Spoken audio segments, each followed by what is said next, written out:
nothing against hippies. I just want to beat the shit out of them. Hey everybody, how's it going? We are back again for 3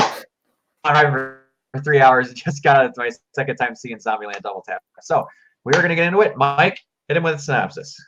All right, so this is Zombieland Double Tap. Takes place 10 years after the original. We're back with our favorite zombie slayers: Tallahassee, Columbus, Wichita, and Little Rock, played by Woody Harrelson, Jesse Eisenberg, Emma Stone, and thank you. Okay. As they I think about it too. Don't worry. As they square off against a newly evolved undead.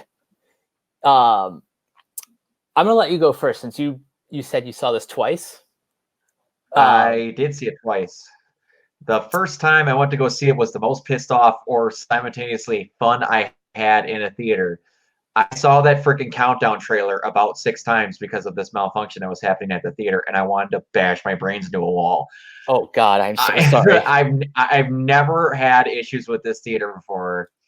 I was visiting my youth pastor. His family's like a second family to me, and they're at the theater getting ready to watch it, and like it got past the countdown trailer, and then just kept cutting to black, and like they had issues, and they kept restarting it, and I'm just like, what is going on? And then it started playing finally after like 20 minutes of trying to figure this out, and there was no video. I'm like, turn the sound off if you're gonna try playing it. I don't want to hear anything. What are you doing?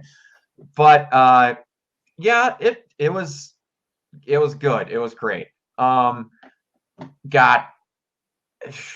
It was awesome that it left off 10 years later when we're watching the movie 10 years later. I agree with that big time. But it somehow looks like the only person that aged was Abigail Breslin. Right? Like Woody Harrelson gained a more noticeable short handlebar mustache. Other than that, just Emma Stone and Eisenberg don't age. Yeah, like I think he's the one who looks more the same than the rest, which is scary. Yes. Mm-hmm. Yeah. There's a whole lot of just it felt like a lot of the same things. They had a lot of cool stuff. They started off again with Metallica and yes. slow motion, the credits falling apart, stuff like that. It was a very natural understanding what came before you and then moving forward. We'll get into positive stuff like that, but your initial thoughts and stuff. This may be an unpopular opinion, but I kind of like this movie a little bit more than the original. Both are very funny. It's the cast that kind of like makes the movie, and the writers. I can see where Ryan Reynolds was attracted to these guys to do Deadpool. Oh yeah, and why did that show? Was it on Netflix or was it on Amazon? Amazon, I believe. Did it not even make it to the pilot? Like they didn't even show the pilot? Nope.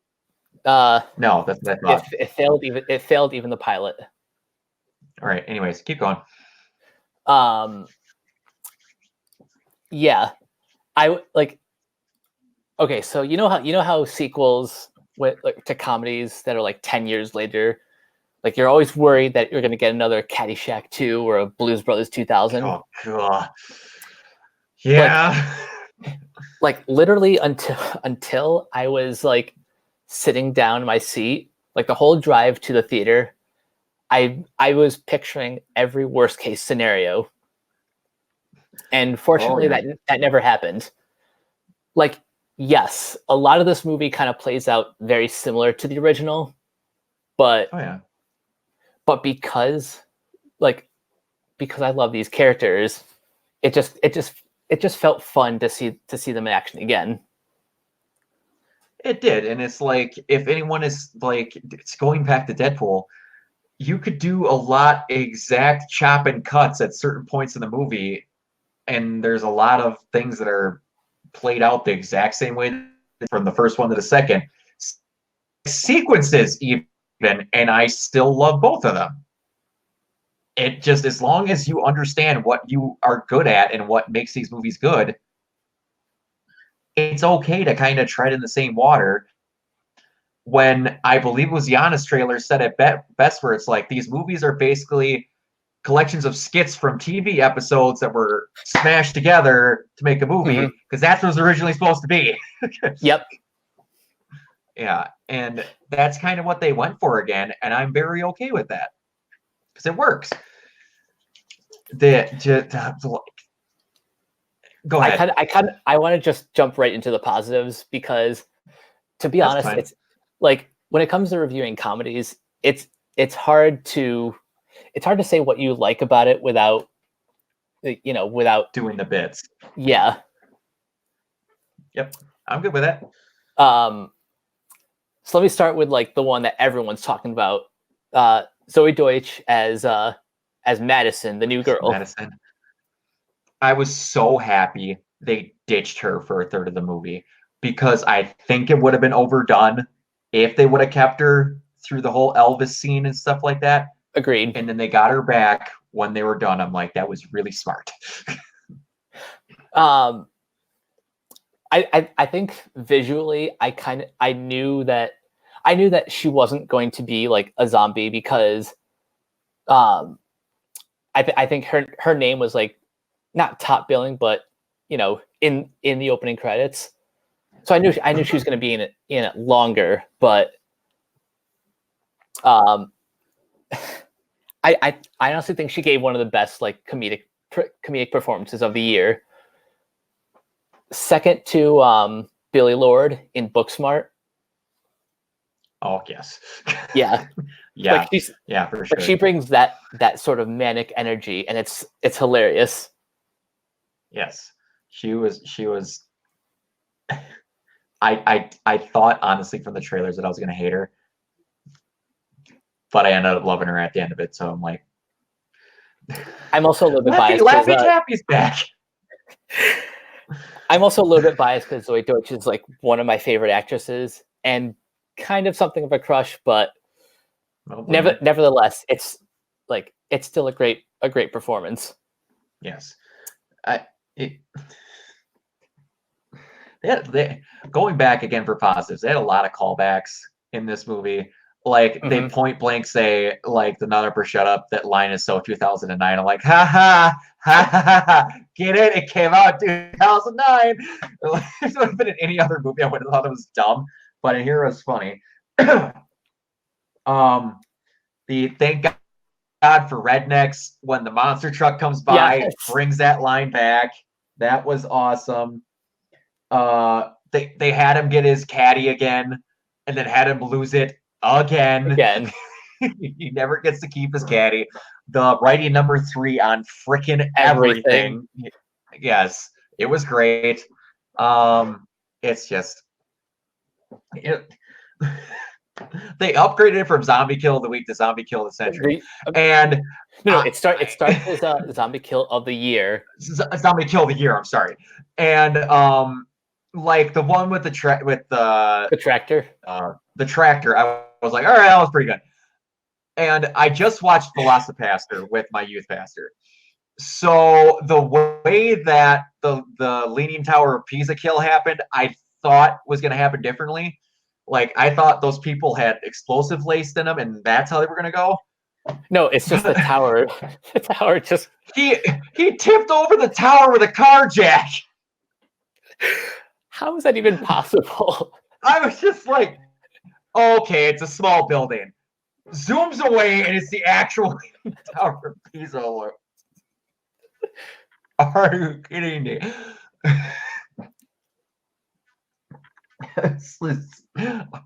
Oh, another another callback they did. His insane fear of clowns even brought that back for a tiny snippet. But what else? They brought back. They have to and if they make a third one, which I hope they will, and I hope it's kind of how I believe it was Emma Stone that said it, is that they could kind of make the Boyhood trilogy of zombie movies. Ooh. I think it was her that made a comment like that, where they just keep showing them in further development, especially now since they have another tag along for Tallahassee.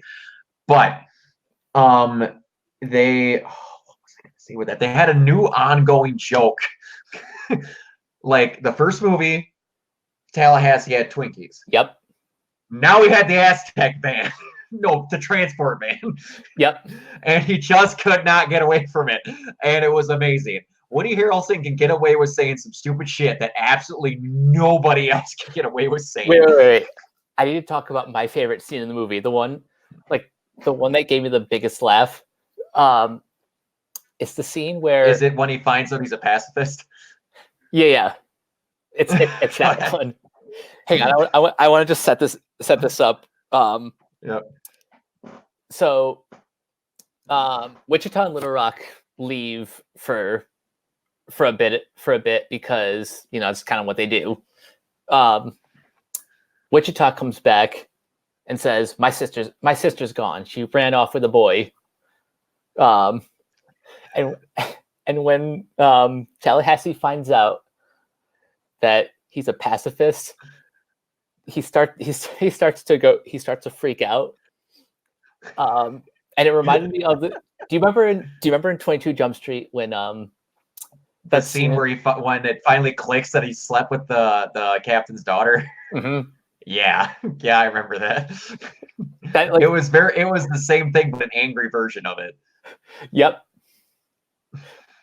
I know. I was actually talking about the scene at the brunch where Ice Cube. Oh, okay, got it. Yeah. Yes. No, but that and we'll talk about the mid and post credits later. But that scene, Woody Harrelson's freak out, is Oh, did you not stay for the mid credits scene? I stayed for the mid. Did you say mid and post? And post, yeah. I didn't stay for that because they told me there wasn't one. All right. We'll talk about that later. Now I'm angry. Okay, go ahead. I was gonna say that like the Woody Harrelson freak out scene was what was like probably the biggest laugh that I had in the movie. Just because I saw it coming a little bit, but in the trailer you only see so much. In the whole film, just something about it just worked. It's basically him beating the shit out of that van because he didn't have his Cadillac in the first one. That's what I accrued it to. He's always got his flip out moment. Yeah, something I noticed in both a positive and negative way is that a lot of the beats from the first one have been like ramped up to 11 in the sequel. Oh yeah. Yeah. That will get one teeny negative from me later on. But what was I gonna say? Another thing that I was like, and my youth pastor I was staying with brought this up. He was kind of upset that you were no longer going to have the getting to know each other dynamic between Columbus and Tallahassee. We had a very natural development of now they know each other, and both of them don't fully admit till the end of the movie that they see, at least, that they absolutely love each other. Like Tallahassee talking about his Blackfoot heritage, and he's talking about how I love you, and you really actually listen, and he's just segueing away, doesn't care. And you could tell they absolutely love each other, but they just don't want to admit it. And especially in the scene where frickin' Luke Wilson and Tom Middleditch come as Albuquerque and Flagstaff, and they're just out doing it. I was almost on the floor crying when they were stacking the commandments and the rules on top of each other, and it just didn't stop. And I was just, I was laughing so freaking hard. And just I could have dealt. I shouldn't say that. They were in there for just long enough, but hearing Luke Wilson and Woody Harrelson bitching at each other for a while was pretty great. And small positive. I wish that Tallahassee would have let Columbus wear his hat for just a little bit, just to make it. Yeah, but like that. Anyways, like that could have been a moment saved at the end where, after Woody does the, that thing. Yeah, well, that's gonna be a positive. But after he does does the freaking buffalo run, it's just like, are you serious? But then there's part of that scene is a negative for me, but we will get to that. What else? The one of the hardest I laughed was the when they had the RV and its tires get blown out 2 seconds into getting it. And that then was the hardest I think I laughed is when he chucked the grenade in that transport van. And it just exploded. And they're like, well, you got to go in. And you still there, bud? Oh, there I am. Okay, when he chucked the grenade in that transport van, I laughed so freaking hard, and then it leads up to the like no weapons allowed, and they're like, I'm not giving my weapons up, it's not happening. And then Eisenberg's like, well, you can just wait in the car, and then you look back and it's just a flaming pile of rubble. But one positive that I did not know about, and I will bring it up now, is there we go. That's what I wanted. I did not know this. What are you doing? Stop this. All right. This right here, that they talked about how in the story that whole lengthy monologue between Harrelson and Dawson about the whole story with him doing the Elvis impersonation in the library was actually true. And even the name of the girl that he was talking about was actually her name. So he was shouting her out that was a big thing. And he even like told her that she was her inspiration for wanting to try and become an actor. I was like, that's really cool. I love like, when actors I love when actors like put a little bit of like themselves in the character. Not necessarily playing themselves, but when the opportunity arises in that kind of moment, those are the small touches that I just love.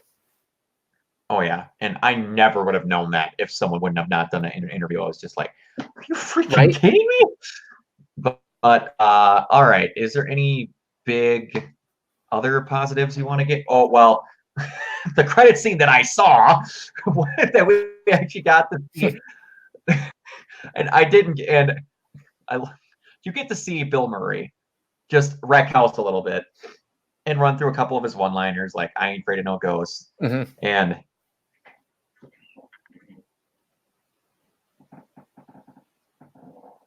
thought I had to sneeze. Hold on. But it was funny that I noticed it more the second time, that's supposed to be when Al Roker is supposed to play Patient Zero, and that is supposed to be day one of the zombie apocalypse. And then it's been going for, how long was it in Zombieland 1? I don't remember. I think it was like a few months. A few months. Either weeks or months. A few months.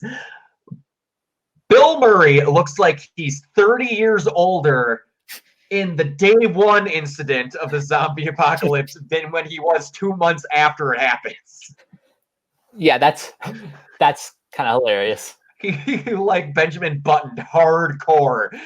Like in the episode, just like, I didn't think about that until someone said something. I was like, you're good. That's a good point. They really didn't consider that, but I was just happy to see it.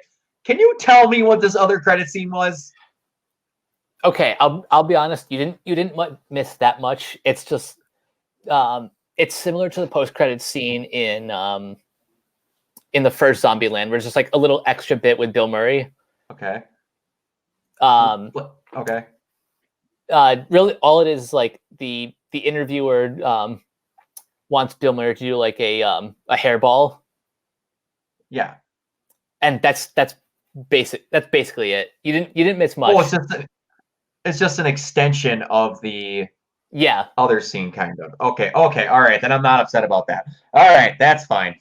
Hold on, but can I, one small thing about the mid credits scene, my favorite moment, Grace Randolph getting her head smashed by two plates.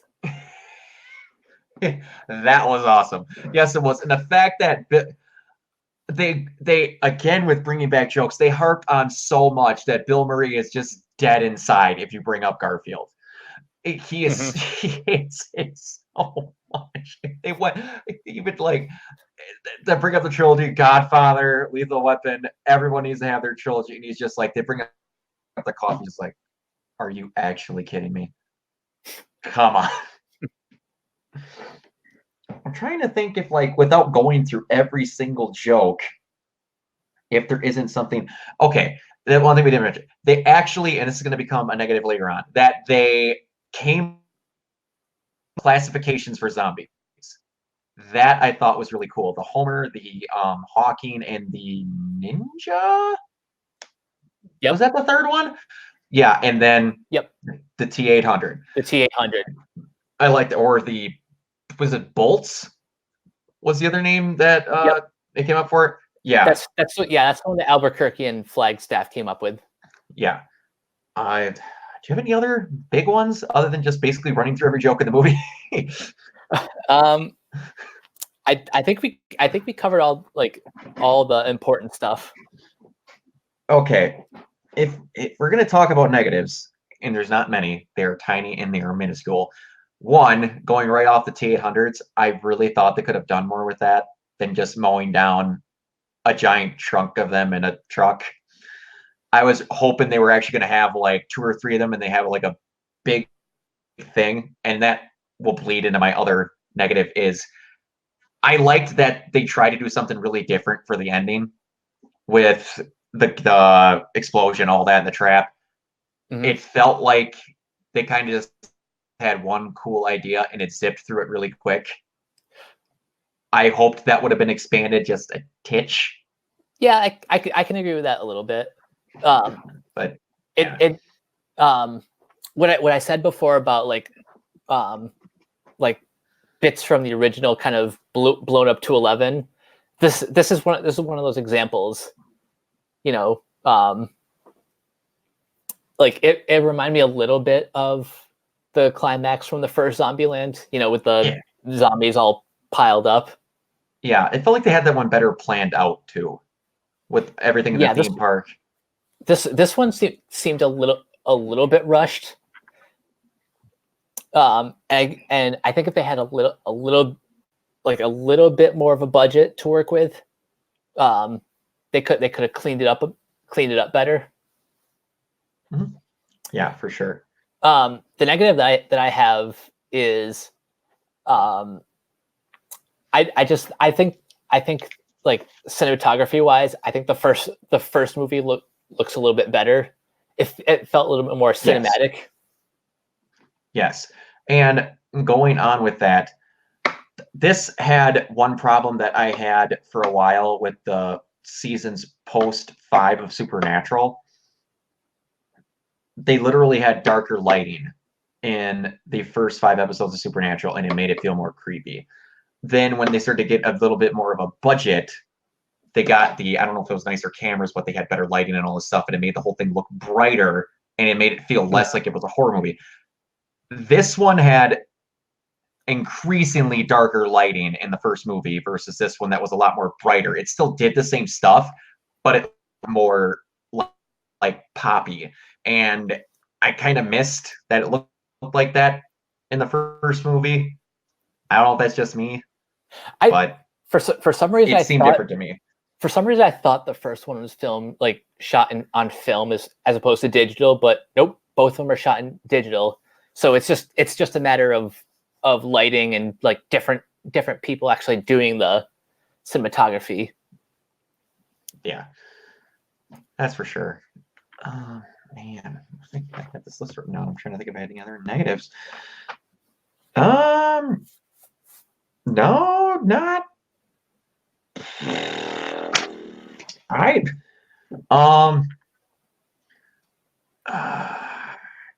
yeah, I really don't. I don't have that many things for negatives. It was good.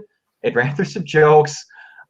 They just I could have a whole movie of just Woody Harrelson being mad about things, like him just like the van, Graceland, losing the RV, freaking Little Rock being gone, all this. Like, oh, and another positive, they actually like had a little bit like character development between Wichita and Columbus, where they had them actually like getting together.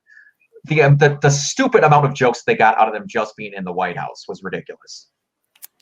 Yeah, they packed a lot into like that. What was it, like 20 minutes? It maybe so much.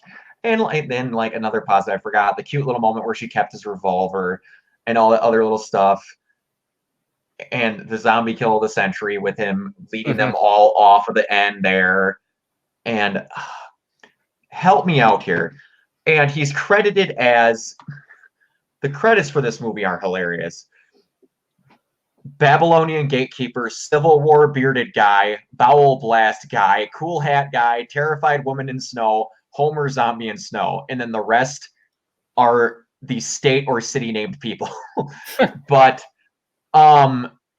Victor Rivera, the Civil War bearded guy, what do I know him from?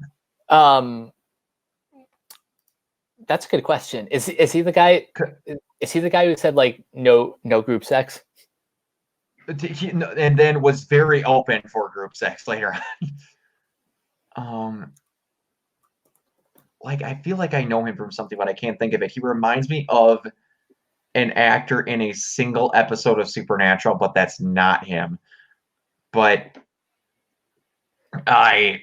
either way, I don't know what the heck I would know him from, but he seemed super familiar. But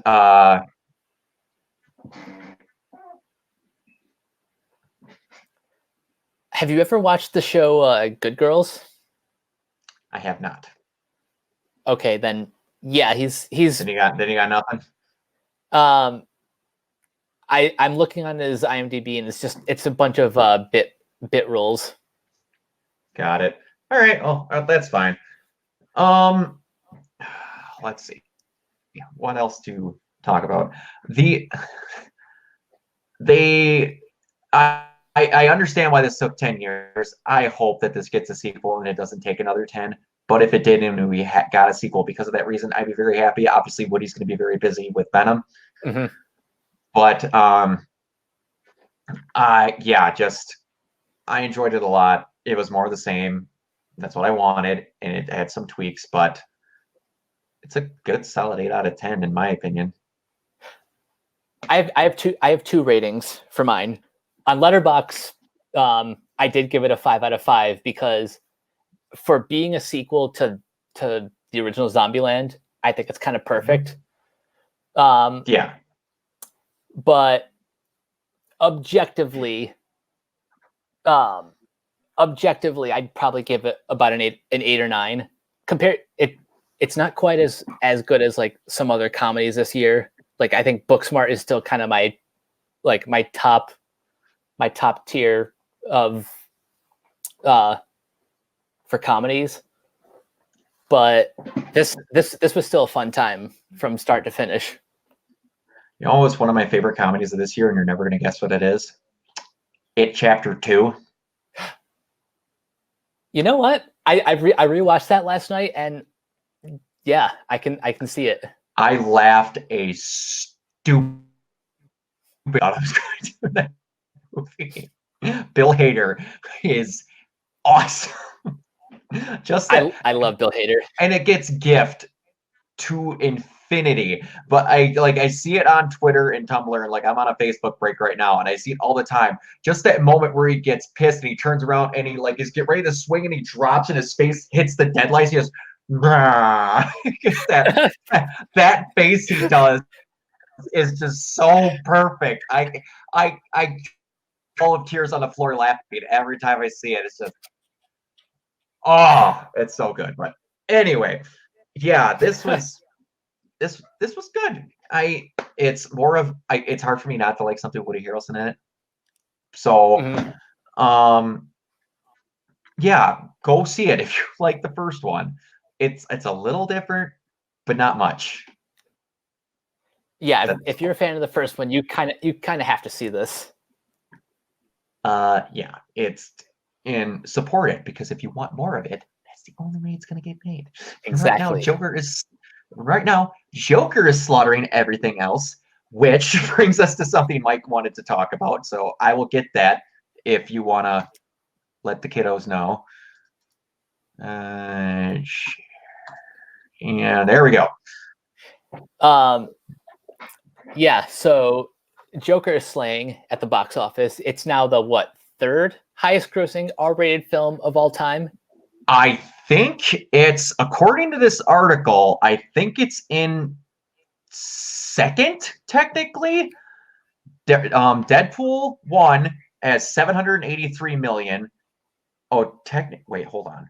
It's technically in second place by $0.5 million, because Deadpool 1 has 783. Deadpool 2 was 738 before a cut. Oh, I take that back. Technically has made more than Deadpool 1 did, but that's plus the gross earnings from the PG-13. But without it, it's only made 738. With it, it made $2 million more than Deadpool did. But right now, Joker stands at $737.5 million. Now, on the one hand, this is the Joker. He's the iconic Batman villain. So of course it was going to make money. But did you ever think this movie would make it over 500 million? No, and I guess adjusted for inflation, supposedly, I think Passion of the Christ has made more. Because don't they even bring it up as a joke in Deadpool 2? Something like that, yeah. Something like that. But no, I thought it was going to make right around just below 400. When your movie costs 55 million to make, that's really good. But there's a chance this freaking movie, if it keeps the staying power that it has, or gets any form of re-release, could make $1 billion. That's more than that. The only thing that would beat that out of the current run of DC movies is Aquaman. How crazy is that? Tell me ago that statement was ever going to get made. Are you kidding me? Ant-Man is making more than most DC films are. Oh. Yeah. We are living in crazy times. We are. And we wanted to bring that up, but I guess we could bring up another thing, since technically we could make this just our DC News Hour. We brought up Zoe Kravitz last time, which I don't know how either of us didn't think that the fact that now Aquaman's stepdaughter is Catwoman. Yeah, that family just taken over. It has. And now Jonah Hill is no longer being circled for a role, because now Paul Dano is the Riddler. I have in hindsight, comment. I think this is better. Not that I would have had a problem with Jonah Hill. I think he's an incredible actor when he puts forth the effort. Exactly. But Paul Dano is seriously one of the most underrated character actors ever. If you want proof of that, watch Prisoners, where he gets beat up by Jake Gyllenhaal and Hugh Jackman. Yep. I was going to say, that is the only point of reference I have for him. I had a few others. I had There Will Be Blood, and a movie that came out. Oh yeah, he is. Wow, I forgot all about that. Keep going. Sorry. The other ones I had were Little Miss Sunshine, again a movie with Abigail Breslin. Yep. and a movie that came out in 2016 called Swiss Army Men with Daniel Radcliffe. Okay. So yeah, he's got a lot of like a lot of range in those like sort of dark, off kilter kind of characters, and I'm excited to see what he brings to the Riddler. I am too. I'm also starting to realize that I just don't recognize him in the movies that he's in because he was also in 12 Years a Slave and Looper. According to his IMDb page, anyway. I kind of knew about 12 Years a Slave. I completely forgot he was in Looper. But that just shows what a chameleon he is. Well. Yeah, he is.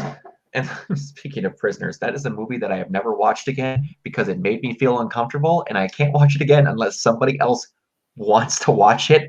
I've never had a movie do that to me before where I just...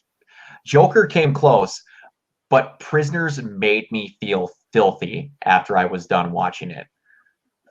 Like, him shoving... Hugh Jackman shoving him in that shower and just, like, hotboxing him and beating the tar out of him. That whole... Wow. I don't think I'll ever forget that scene. Like even as you brought it up, like the image just came rushing back in. Yeah, it's bad, man. That whole movie, and like Jake Gyllenhaal's really good in it. There is a scene where he magically somehow gets not clipped in the head and like gets shot past his eyeball, and someone doesn't get killed by that grandma bun. Beside that, that movie's amazing. Yeah, there's also that Riddler that Seth Rogen might be the Penguin. God, I hope that's not true. But beside that, is there anything else that came up that you wanna? We could talk about Francis Ford Coppola's Marvel comments, but I don't want to go there. Yeah, let's also talk about another random person who goes, yeah, them young whippersnappers, since we don't make movies that make a lot of money anymore and the theaters care about money now, we can't get our movies made, so let's piss on all the people that make the money. Really? Really? Mr. Coppola, who also talked about he badly wanted to see a scene from Black Panther because he thought it was so beautiful and well done. Funny how you didn't say this until somebody else said it. I'm sorry, Scorsese, that you have to make your movies go on Netflix now, but it's not, you're not making bad movies, but it's crazy how businesses care when your movies make more than others. Say what you want about Disney having crazy requirements to put your movie in the theater for a certain amount of time, but it kind of does well for them.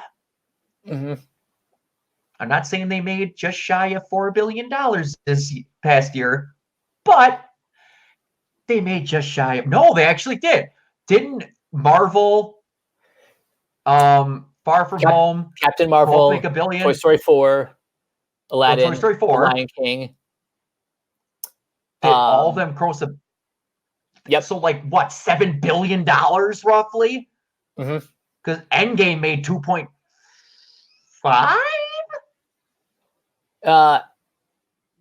Something like that. Or what is it? And then Marvel and Spider-Man both made $1 billion each. Toy Story, I can't think off the top of my head how much it made. Lion King made billion. There you go. They made roughly, probably around $6 to $7 billion.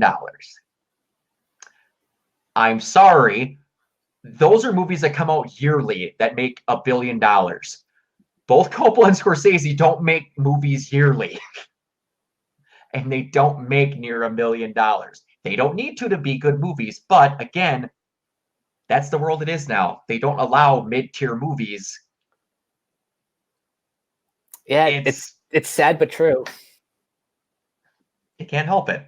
And just because your movie isn't like it's taking over cinemas, I get that, dude. But just be happy that movies are out. Your movie's not getting helped by you bashing on other people. All it is doing is getting people that don't know literally what the hell they're talking about going, Scorsese's talking the hard truths. I tell you, this thing with them Marvel movies, I'm like, name 4 movies Scorsese's made. I don't know, but I think I could be cool talking about Marvel movies. I'm like, this just creates stupid fanboys saying things they don't need to just to make them think they're cool. It's bringing back movie hipsters, and I hate it.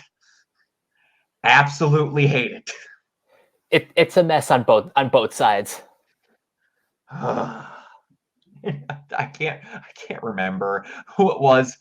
There was some article that brought up, and I'm pretty sure it was an Onion. I don't know if it was Alfred Hitchcock or somebody else. They're like his ghost came back to join the team to rip on Marvel movies. It's like, come on, man. And who was it? It wasn't James Gunn. It was it Kevin Smith that was saying that Coppola made the what did he say? He said Martin Scorsese made like the best superhero movie of all time, and he was talking about Last Temptation of Christ. Yes, exactly. I was like, just gotta change the subject matter a little bit, bro. Like, why weren't you saying this for the past 10 years? Why are you only saying it when The Irishman's coming out?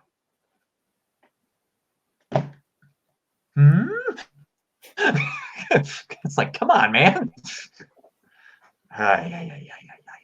It's all circumstantial. I guarantee you, if a movie wasn't coming out, this crap wouldn't have gotten said. He definitely said it at a press conference for The Irishman. Exactly. It's just trying to build publicity. If you truly cared, you don't say it when it only helps you. If it's a cause you care about, you say it to help the cause, and you don't bring it up just to bolster yourself.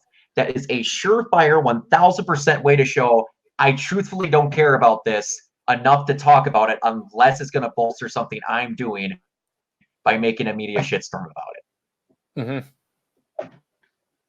Because he's a well-respected dude. If just one day, 2 years from now, after The Irishman had already came out, and he just went, I'm really not a big fan of Marvel movies, without also saying the fact that he has not seen a good chunk of them. That didn't help his statement either. And you just went, yeah, I'm not a big fan of them. I've seen a good portion of them, and I just tell you, in my opinion, that's not what cinema should be. He would have been wrong. Mm-hmm. Instead, he shot himself in the foot twice. Yeah, exactly. And are we not going to bring up that Mr. Coppola's kin and, descendant, Mr. Nicolas Cage, brought in an Oscar-winning performance twice in superhero movies and Ghost Rider? Are we just going to forget that little gem happened? Or that he helped finance a film by a sexual predator? Yeah. But don't worry. At least it wasn't a Marvel movie. Because that's so much worse. And if that was brought up, I can guarantee you now, that doesn't involve the subject that we're talking about, so I don't care. Neither do Marvel movies and the movie you're making right now. Just stupid.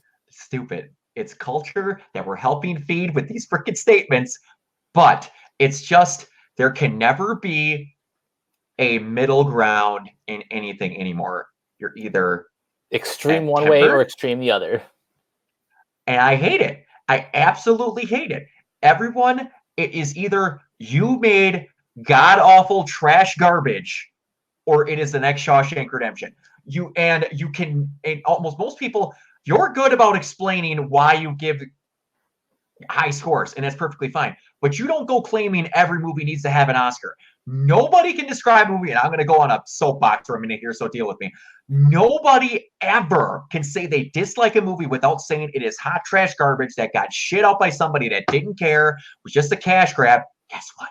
Every movie ever made is a cash grab. Mm-hmm. And they just did it because, well, this is what's going to make them money, and they want to be popular, and it's the only thing you do. Or it is Oscar-worthy. It should be hailed. It was perfectly crafted by God himself, set into a cinema so that everyone can enjoy it on its majesty on high, and it will be set in cinema history next to freaking hit every Hitchcockian classic, everything. It's perfect. There cannot be just it was okay. I enjoyed it. You can't do that. Why? Because you don't get a freaking headline that's worthy of clicks that way. And it drives me nuts. Yeah, the media with their sensationalism. Every time I read an article from basically any publication, I usually just roll my eyes. And it is. And they can't just talk about a movie to talk about a movie. The article that drove me nuts, and it's what made me think that it is never going to change for as long as the duration that I am on this earth. There was multiple news sites running on their top story to get them clicks. Do you know if Joker had an end credit scene? Why? What do people care that much? Are you kidding me? You could take 2 seconds and you're wanting people to read a whole article? And the sad part is people are stupid enough to read that. You're just giving them money to click it, close it, when it could have just went Google. Oh, nope, there wasn't one. That's headline news?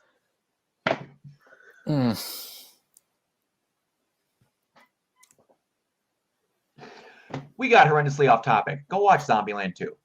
Yeah, do that. Please.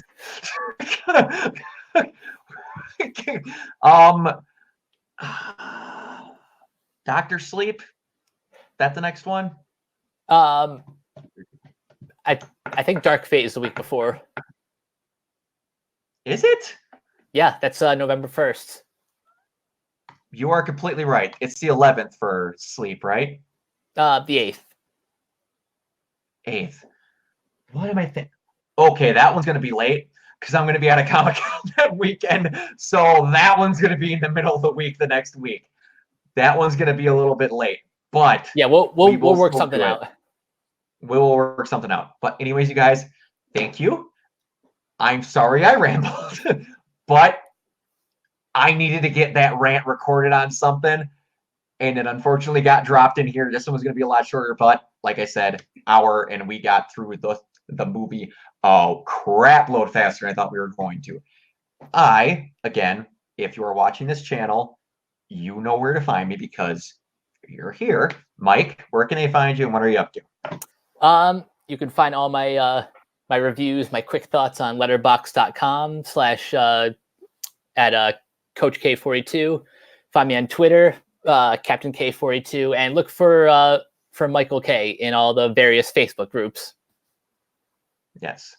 And again, the other thing that's coming up, and Colton was messaging me the entire time about it, is the crossover. We are covering it. Man, is it getting more and more in my head that I'm just like, how much crap am I actually going to have to watch to make sure that I cover this freaking thing correctly? It's going to be coming. That's going to be a big thing. Don't expect that to be one video after all of it. It's going to be done in parts because I'm not uploading a... Go ahead. This thing is going to be probably one of the biggest events in television history, which is weird for the CW, but, you know, there are non-Arrowverse fans talking about it, so expect it to be big. Expect it to be big and expect it to keep coming, because I thought that the CW shows might start filtering to DC, and now there's rumors that the Stargirl show is going to end up on the CW. So it might start coming the other way. So my hope of it decreasing so that we could do an Arrowverse show down the line just went right out the freaking window. All right, everyone. Before we ramble on more, thank you very much for watching, and we will see you guys for Terminator Dark Fate. Toodaloo!